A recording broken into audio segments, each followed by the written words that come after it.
Wow. Ayan po mga kabagak.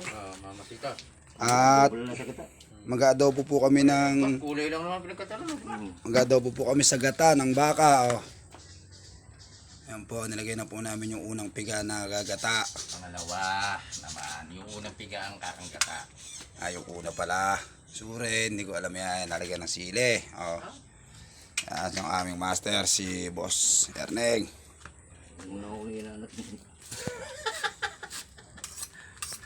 Yan o. Matatanaw mo pipig. Mapapanood.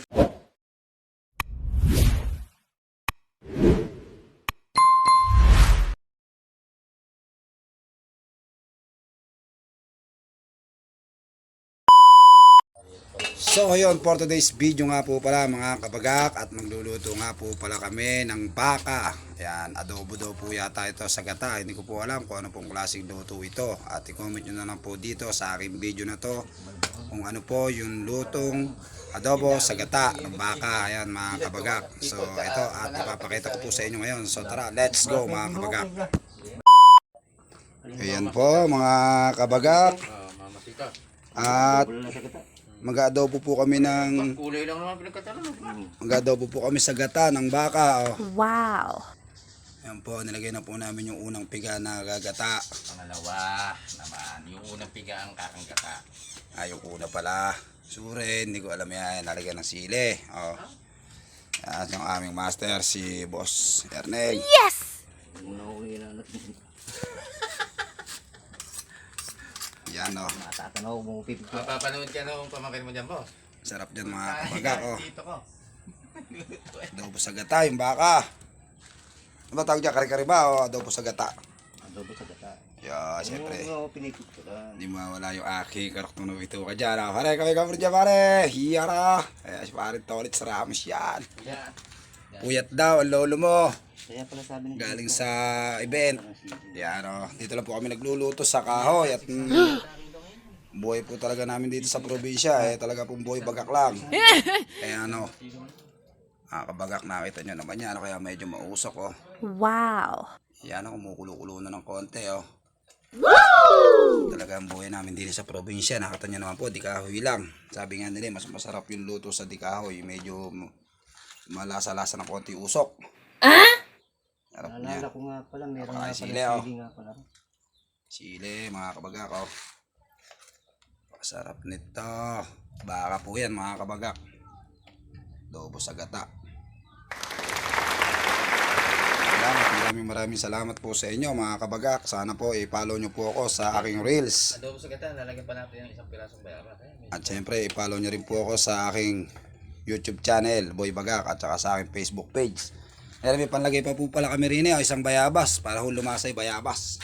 Yun yung tinatawag na adobo sa gata. Na may bayabas. Na may bayabas. Lasang lasa yung bayabas. Testing nyo po yan mga kabagak.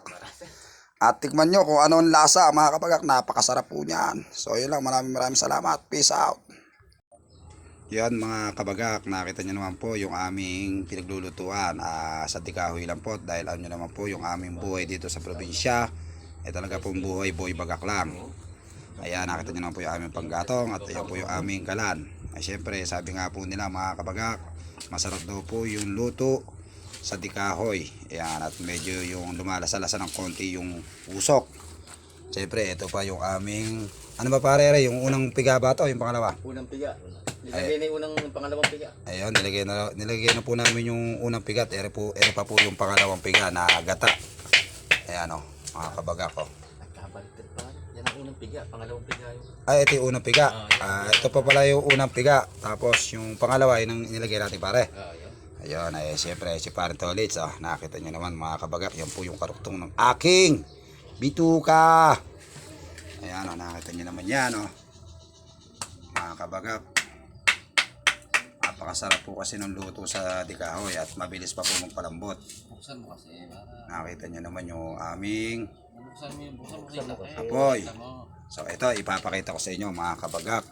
Bubuksan natin at baka sabihin nyo naman ako talagang boy bagak lang. Ayan o. Nakita nyo naman yan mga kabagak. Lintok ang tulo o.